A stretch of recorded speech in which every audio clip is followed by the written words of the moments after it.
ఊహించినట్టే జరిగింది. పయ్యావుల పద్దులో కీలక సెక్షన్స్కి చోటు దక్కలేదు. ఆంధ్రప్రదేశ్లో కూటమి ప్రభుత్వం 3వ బడ్జెట్ని ప్రవేశపెట్టేసింది. ఈ బడ్జెట్లో కూడా ఆ కూటమి ప్రభుత్వ ఏర్పాటులో కీలక పాత్ర పోషించిన ప్రభుత్వ ఉద్యోగులు, అదేవిధంగా కాపులు, ఈ 2 సెక్షన్లకి ఏమాత్రం న్యాయం చేసినా దాఖలాలు లేవు. ఉద్యోగులకు సంబంధించి ఐఆర్ ప్రకటించాలన్నా, పిఆర్సి ఏర్పాటు చేయాలన్నా, ఇతర కీలకమైనటువంటి పెండింగ్ వ్యవహారాలు తేల్చాలన్నా భారీ మొత్తంలో బడ్జెట్ కేటాయింపులు జరగాల్సి ఉంది. కానీ కూటమి సర్కారు అందుకు విరుద్ధంగా సాగింది. ఇక కాపులకు సంబంధించి కాపు కార్పొరేషన్ ద్వారా ఏటా నిధులిస్తాం అని చెప్పినటువంటి చంద్రబాబు ప్రభుత్వం 3వ బడ్జెట్లో కూడా కాపుల్ని దాదాపు కనికరించిన ఆనవాళ్లు లేవు. ఇందుకే మొత్తం బడ్జెట్ ఏంటి, బడ్జెట్ లెక్కలేంటి, చంద్రబాబు సర్కారు చెప్తున్నటువంటి మాటల సారాంశం ఏంటి ఒక్కసారి మనం చూస్తే అధికారిక డేటాలో బడ్జెట్ లెక్కల ప్రకారంగా ప్రభుత్వం చెప్పే మాటలకి వాస్తవాలకి ఎంత వైరుధ్యం ఉంటుందో అధికారిక డేటా మనకి చాటుతుంది.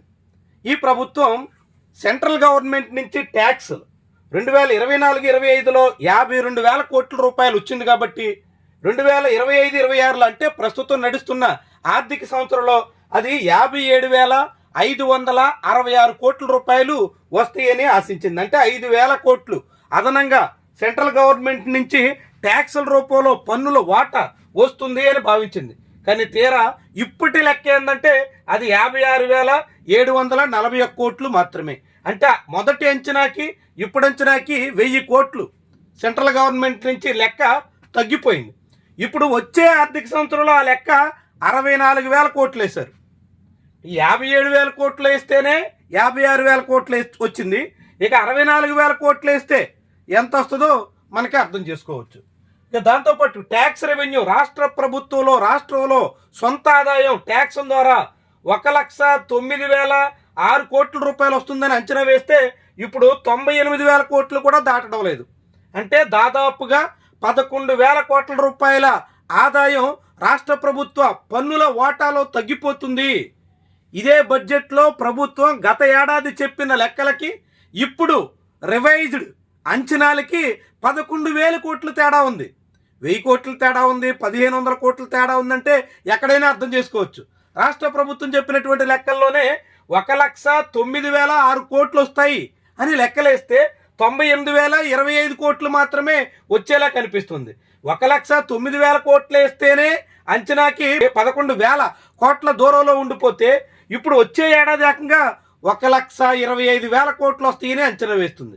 ఎట్లా ఉంది చూడండి. అంటే ఉట్టికి ఎగరలేనమ్మ స్వర్గానికి ఎగురుతోనన్నట్టుగా బడ్జెట్లో లెక్కలు ఎంతగా మసిపూసి మారేడికాయ చేస్తారో మనకి ఇట్టే అర్థమవుతుంది. అన్నీ వదిలేద్దాం. గత ఏడాది బడ్జెట్లో ఇదే పయ్యావుల కేశవ్ కూటమి ప్రభుత్వం తరపున రాష్ట్ర ప్రభుత్వానికి సొంతంగా పన్నుల వాటా ఎంత వస్తుందని అంచనా వేశారంటే 1,09,006 కోట్లు. వచ్చింది ఎంత అంటే 98,025 కోట్లు వచ్చేదని. ఇది కూడా ఇంకొక 2 నెలలు ఉంది, ఎంత వస్తుందో తెలియదు. 98,000 కోట్లు మాత్రమే వస్తున్నాయి 1,09,000 కోట్లు వేస్తే. మరి 1,09,000 కోట్లే చేరలేనప్పుడు 1,25,000 కోట్లు ఎలా చేరతారు, ఎలా సాధ్యమవుతుంది? ఈ లెక్కలు ఏ రీతిన వేశారు, దానికి ఒక కొలబద్దేంటి, ఏ రీతిన ఈ లెక్కలు చెప్పాలనుకుంటున్నారు జనాలకి? 1,09,000 కోట్లు ఈ ఏడాది చేరగలిగాం కాబట్టి కొంత పెంచితే 1,25,000 కోట్లకి వెళ్తాం అని అంటే ఎవరైనా అర్థం చేసుకుంటారు. 1,09,000 కోట్లు అంచనా వేస్తేనే 11,000 కోట్ల దూరంలో ఉండిపోయారు. ఇక 1,25,000 కోట్లు చేరేది ఎప్పుడు? మిగిలిన లెక్కలు కూడా అంతే. నాన్ ట్యాక్స్ రెవెన్యూ 19,000 కోట్లు అంచనా వేస్తే 14,000 కోట్లు వచ్చింది. 5,000 కోట్లు అక్కడ తగ్గిపోయింది. ఇక గ్రాస్ ఇన్ ఎయిడ్ 32,000 కోట్లు లెక్కేస్తే 27,000 కోట్లు వస్తుంది. అంటే 5,000 కోట్లు ఇక్కడ తగ్గిపోయింది. అంటే రాబడి, ప్రభుత్వానికి రావాల్సిన రాబడి అంతా తగ్గిపోతుంది. చంద్రబాబు సంపద సృష్టిస్తానని చెప్పినప్పటికీ అన్ని చోట్ల సంపద సమర్పయామి అన్నట్టుగా ఉంటుంది. కానీ అదే సమయంలో అప్పులు మాత్రం పెరుగుతున్నాయి. అధికారిక డేటాలో అధికారికంగా చెప్పినప్పుడు ఓపెన్ మార్కెట్ లోన్స్ 78,200 కోట్లు 24-25లో, ఆ తర్వాత 80,000 కోట్లు అప్పులేమో వచ్చే ఏడాదికి ఎంత అంటే వచ్చే ఏడాది కానీ చూడండి 76,000 కోట్లు అప్పులు చేస్తామంటున్నారు. అంటే అప్పుల లెక్క తక్కువ చూపించి ఆదాయం లెక్క ఎక్కువ చూపిస్తున్నారు. కానీ నిజానికి 76,000 కోట్ల రూపాయలతో అప్పులు సరిపోతాయా? అప్పులు సాధ్యమేనా? ఈ ఏడాది 79,000 కోట్ల రూపాయలు అప్పులు చేయాలని అనుకుంటే 9 నెలల్లో అంటే డిసెంబర్ నాటికే 79,000 కోట్లు దాటిపోయారు. 1,00,000 కోట్లు చేస్తున్నారు అప్పు. బడ్జెట్లో అప్పులు తక్కువ చూపించి ఆదాయం ఎక్కువ చూపించడానికి పయ్యావుల కేసు చాలా చాలా తాపత్రయపడినట్టుగా చెప్పాల్సి ఉంటుంది. ఇక కేటాయింపుల వారీగా చూస్తే మేజర్ షేరు స్కూల్ ఎడ్యుకేషన్కి కేటాయించినట్టుగా చెప్పారు. కానీ స్కూల్ ఎడ్యుకేషన్ కూడా టోటల్ బడ్జెట్లో కేవలం 11% మాత్రమే కేటాయించారు, 34,000.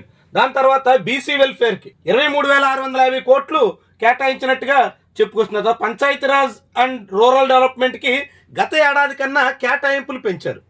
పవన్ కళ్యాణ్ ప్రాతినిధ్యం వహిస్తున్న పంచాయతీరాజ్ గ్రామీణాభివృద్ధి శాఖకి గత ఏడాది 18,000 కోట్లు కేటాయిస్తే ఈసారి దాన్ని 22,941 కోట్లకి పెంచారు. అయితే కేవలం లెక్కల్లో పెంచి చూపిస్తారా, చివరికి కేటాయింపులు చేస్తారా చూడాలి.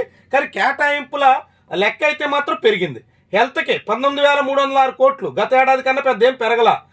ఇది నీటిపారుదల శాఖకి 18,223 కోట్లు.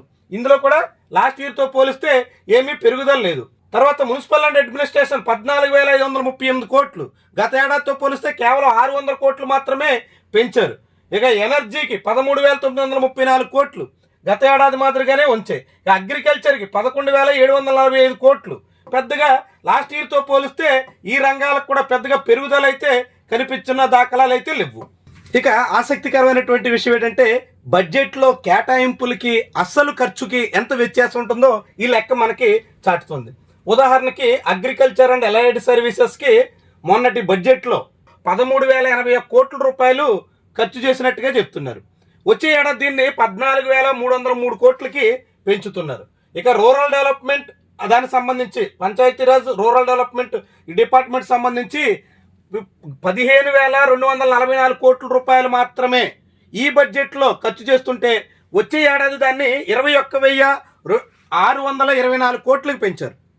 మొన్నటి ఏడాది 18,600 కోట్లు కేటాయించి ఖర్చు చేసిందేమో 15,991 కోట్లు.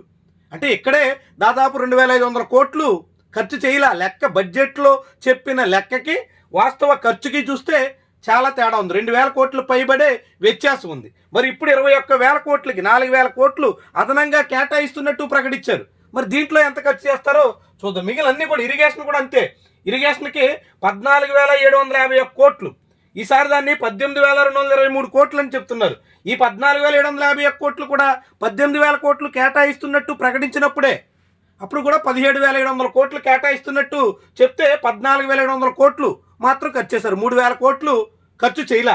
ఈసారి 18,000 కోట్లు అంటున్నారు. అంటే 3,000 కోట్లు అంటే మళ్ళీ 15,000 కోట్లే ఖర్చు చేస్తారు. అన్నీ కూడా ఎనర్జీ కూడా అంతే. 15,191 కోట్లు ఖర్చు చేస్తున్నట్టు లాస్ట్ ఇయర్ ప్రకటించి ఈసారి దాన్ని 13,934 కోట్లకి కుదించేశారు. ఇలా అనేక రంగాల్లో ముఖ్యమైనటువంటి రంగాల్లో సంబంధించి కోత విధించినట్టుగా మనం భావించాల్సి. వెల్ఫేర్ మీద చూడండి ఎంత ఖర్చు. లాస్ట్ ఇయర్ 36,179 కోట్ల రూపాయలు ఖర్చు చేసినట్టుగా చెప్తూ ఈసారి దాన్ని 52,381 కోట్లకి పెంచుతున్నట్టుగా చెప్తున్నారు. అంటే వెల్ఫేర్ లెక్క చాలా బాగున్నట్టు కనిపిస్తుంది. కానీ ఆ వెల్ఫేర్లో మీరు తల్లికి వందనం చూడండి, పెరుగుదల ఏం లేదు. అన్నదాత సుఖీభావ చూడండి, పెరుగుదల ఏం లేదు. సోషల్ వెల్ఫేర్ పెరుగుదల ఏం లేదు. ఎక్కడ పెంచారయ్యా అంటే కొంచెం బీసీ వెల్ఫేర్కి పెంచారు, కొంచెం ఎస్టీ వెల్ఫేర్లో 300-400 కోట్ల రూపాయలు పెంచారు. దీన్నే భారీ కేటాయింపులు వెల్ఫేర్కి అమాంతంగా పెంచామని చెప్తున్నారు. మొత్తంగా 52,380 కోట్ల రూపాయలు మాత్రమే వెల్ఫేర్కి ఈ బడ్జెట్లో కేటాయించినట్టు చెప్పారు. జగన్మోహన్ రెడ్డి హయాంలో డీబీటీ పద్ధతిలో మొత్తం 5 ఏళ్లలో 2,75,000 కోట్ల రూపాయలు నేరుగా ప్రజల ఖాతాల్లో చేరాయి.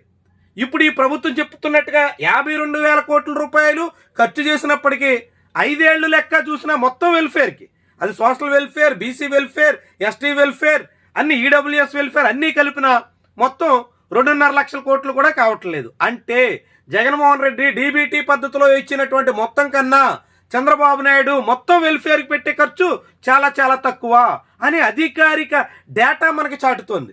జగన్మోహన్ రెడ్డి హయాంతో పోలిస్తే బడ్జెట్ పెరిగింది, 3 లక్షల కోట్లు దాటింది. బడ్జెట్ పెరిగినా, కేటాయింపులు పెరిగినా ఖర్చులో మాత్రం జగన్మోహన్ రెడ్డిని చేరలేకపోతున్నారు. అదే సమయంలో కాపులు ఉద్యోగులకి సంబంధించినటువంటి విషయాల్లో ఏమాత్రం కేటాయింపులు సమర్థవంతంగా అవసరమైన మేరకు చేసిన దాఖలాలు కనిపించడం లేదు. ఈసీ వెల్ఫేర్ చూడండి, మొత్తం ఈడబ్ల్యూఎస్ వెల్ఫేర్కి 10,699 కోట్ల రూపాయలు కేటాయించినట్టుగా చెప్పారు. కానీ ఇది ఎంత ఖర్చు చేస్తారు, ఎక్కడ ఖర్చు చేస్తారు, దేనికి ఖర్చు చేస్తారు, ఇలాంటి నిర్దిష్టమైనటువంటి స్పష్టత అయితే లేదు. మొత్తంగా బడ్జెట్లో లెక్కలు ఘనంగా కనబడుతున్నాయి, ఖర్చులు చాలా నామమాత్రంగా ఉంటున్నాయి. ప్రజలకి ప్రయోజనం వనగూర్చేది ఎంత అన్నది ప్రశ్నార్థకంగా మారుతుంది. ప్రభుత్వ డేటాలోనే ఈ లెక్కలన్నీ కనిపిస్తున్నాయి. ఆదాయం భారీగా చూపిస్తున్నారు, కానీ వచ్చిన ఆదాయం నామమాత్రంగా ఉంటుంది. అప్పులు తక్కువగా చూపిస్తున్నారు, చేస్తున్న అప్పులు చాలా ఎక్కువగా ఉంటున్నాయి. మొత్తంగా ప్రజలకి మాత్రం మరోసారి కూటమి ప్రభుత్వం ఆశల మీద నీళ్లు జల్లేసే రీతిలో బడ్జెట్ని రూపొందించినట్టు మనం ఈ డేటా ఆధారంగా చెప్పాల్సి ఉంటుంది.